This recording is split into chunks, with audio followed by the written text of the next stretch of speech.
Assalamualaikum warahmatullahi wabarakatuh. Selamat pagi anak-anak. Pada kesempatan kali ini kita akan membahas tentang teks prosedur. Nah, apa itu pengertian dari teks prosedur?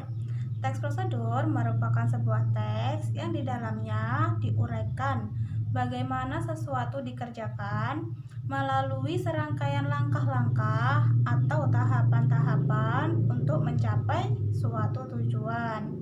Nah, di dalam teks prosedur ini terdapat 2 poin penting, yaitu yang pertama, melakukan sesuatu, dan yang kedua, untuk membuat sesuatu.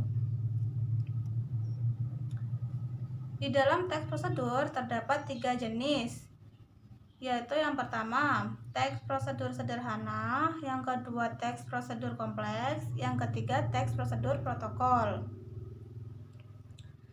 Yang pertama, teks prosedur sederhana adalah teks yang berisi langkah-langkah sederhana. Biasanya hanya terdapat 2-4 langkah dalam melakukannya. Contohnya, cara mematikan laptop.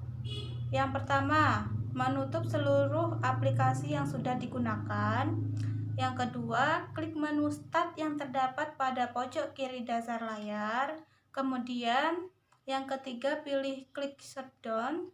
Yang keempat, pilih perintah OK dan menunggu PC atau laptop sampai monitor mati. Yang kedua, ada teks prosedur kompleks. Teks prosedur kompleks yaitu teks yang berisi banyak langkah dalam melakukannya. Nah, contohnya prosedur membuat SKCK. Nah, ini contoh teks prosedur kompleks membuat SKCK. Yang pertama ada syarat membuat SKCK. Syarat membuat SKCK itu ada KK, KTP, akta, foto 4x6, kemudian ada surat pengantar dari desa, ada biaya administrasi sebesar 30.000. Kemudian ada prosedur membuat SKCK. Yang pertama, datang ke Polres terdekat, kemudian mengisi formulir yang sudah disediakan oleh petugas. Yang ketiga, menuju tempat sidik jari. Yang kelima, kembali ke loket SKCK dan mengambil SKCK yang sudah jadi. Kemudian yang kelima, membayar biaya administrasi SKCK. Dan yang keenam, legalisir SKCK sebanyak 10 kali. Yang ketiga ada teks prosedur protokol. Teks prosedur protokol adalah teks yang setiap langkahnya bisa diubah, tidak harus runtut. Walaupun berubah, hasilnya tetap sama. Nah, contohnya memasak mie instan. Memasak mie instan ada 2 cara. Yang pertama, bisa merebus air terlebih dahulu, kemudian memasukkan minyak, kemudian memasukkan bumbunya. Atau kita bisa merebus airnya, kemudian memasukkannya ke dalam wadah yang berisi mie, lalu memasukkan bumbu. Kemudian ada unsur kebahasaan teks prosedur. Unsur kebahasaan teks prosedur yang pertama, menggunakan kalimat imperatif.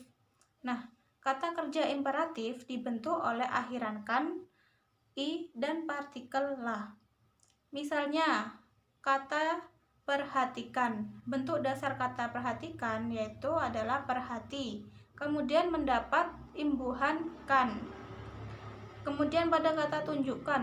Pada kata tunjukkan bentuk dasarnya adalah kata tunjuk. Kemudian mendapat imbuhan kan. Kemudian yang kedua, menggunakan kalimat saran. Kalimat saran adalah kalimat perintah yang ditandai kata sebaiknya.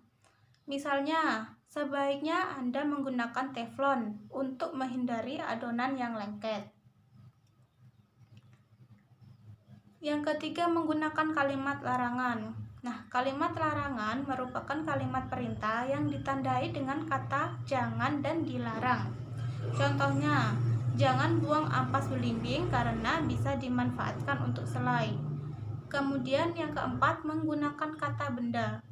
Nah, kata benda adalah kata yang menyatakan nama tempat atau nama semua benda yang dibendakan.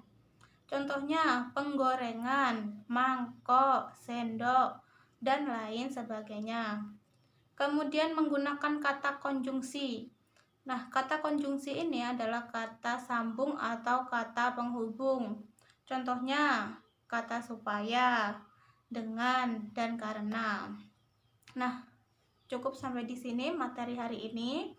Untuk tugasnya, silakan membuat teks prosedur kompleks. Nah, sekian video hari ini. Wassalamualaikum warahmatullahi wabarakatuh.